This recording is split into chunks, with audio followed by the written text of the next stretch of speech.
Hello, my name is Manuel Shane, and this is my presentation on the project that I worked on throughout this semester in this class.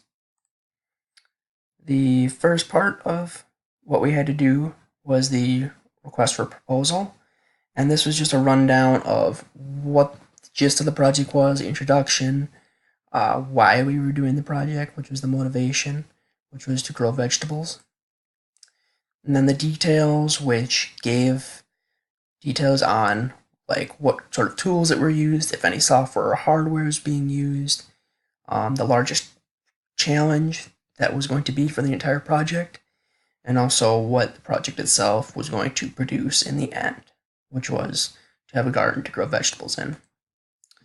And then at the last part of the request for proposal was just a basic schedule, just a timeline that this project would be running throughout to know if we were on schedule or not. Next up was the responsibility assignment matrix, which broke down the project. It listed all the tasks, and then it broke the project into little pieces such as preliminary activities, hardware store, post-pro hardware store, and then it listed the primary people that would be performing this task, and then if there was any secondary support people that were going to help this primary person perform this task. And then finally, it listed the deliverable of what each task would be, like obtain wooden stakes or obtain corn seeds. That was what the deliverable of that specific task was going to be. And then this is just some more of the responsibility assignment matrix showing some more of the tasks and how the work was broken down. Next up is the Gantt chart, which again, just like the responsibility assignment matrix, shows all the different tasks and then broken up into their different sections, but it also shows the duration of each individual task, how long that would take, and then it would show start and finish, but we didn't really set that for this project. And then on the right side, it shows the actual Gantt chart itself, which shows each individual task and how they lead into the other tasks. Like what tasks need to be completed prior to any other task being started, and if any tasks can be completed at the same time, that other tasks can be going at that time. And they just keep on running down. Again, down here some more, it kind of shows how long some of the tasks would take and how they all correlate together. And then the little like thinner line just shows that that project was completed, but it needed to be wait until that project was completed, the longer one, in order for it to lead into the next project or task that needed to be completed. And next we have the resource report, which just shows the different workers that were involved in this project and how much work they have performed throughout the project thus far, because some of the tasks have been completed, and how much of the work they have remaining yet to do. And then this shows the percentage breakdown of how much work each individual employee has done. Like you can see, me specifically, I gave myself more work, and I gave Travis the least amount of work to do. And then it just shows the different employees down here, and start and finish dates for the project, which we didn't really set much either, and how much work in hours they have yet to perform before they are done with this project. Next, we'd have the overallocated resources, which I did not have any overallocations in my project, so there's nothing in this.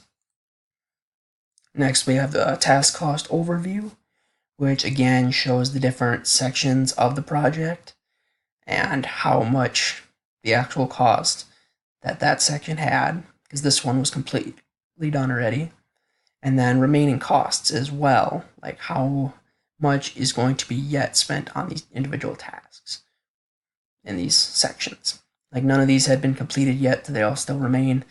This one was about half done, so it's half already cost, half remaining cost. And then this just shows the costs, the $109 that is already completed, and then the $370 yet that still needs to be completed yet and hasn't cost yet. And then down here, it just shows the breakdown of all of the different sections on their actual costs, because of work that was already done, and then remaining costs, and then shows the cost variances over here, which this all ties into this chart right here. Now we have the resource cost overview, which breaks down the workers and how much they have cost thus far and how much they will cost in the end. And then over here in this pie chart, it shows the breakdown of the costs of the project, which was mainly labor. And then that little sliver right there is just used on materials for the project itself. And then the cost details showing how much work was done by each employee, how much this labor has costed in total, and then just showing the rate at which they're being paid, which will multiply by the actual work to get the actual cost. And then cost overruns, right here, it just shows the different cost variance between all of the different sections of tasks, and then shows the different variances in all of the things that are being spent, money is being spent on, such as labor is the large chunk of it, and then the small portion over here is actual materials being used.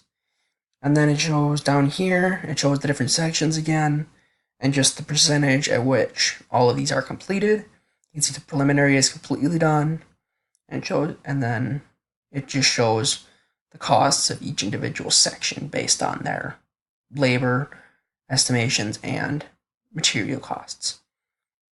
And then finally, we just see the breakdown of the costs for each individual worker being used, and then the variance.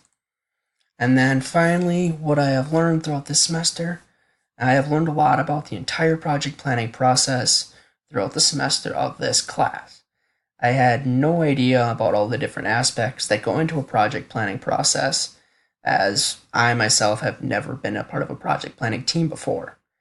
But I do think that my experiences with planning my project throughout this semester will help me to be more prepared to plan projects in the future.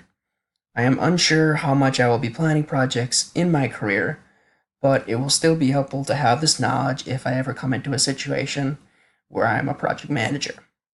I will have the knowledge on how the whole process works and what to expect from the entire project planning process, so it will not be as much of a surprise as it would have been like coming into this class, where I really did not have an idea of what the project planning process was. And thank you very much, and have a nice day.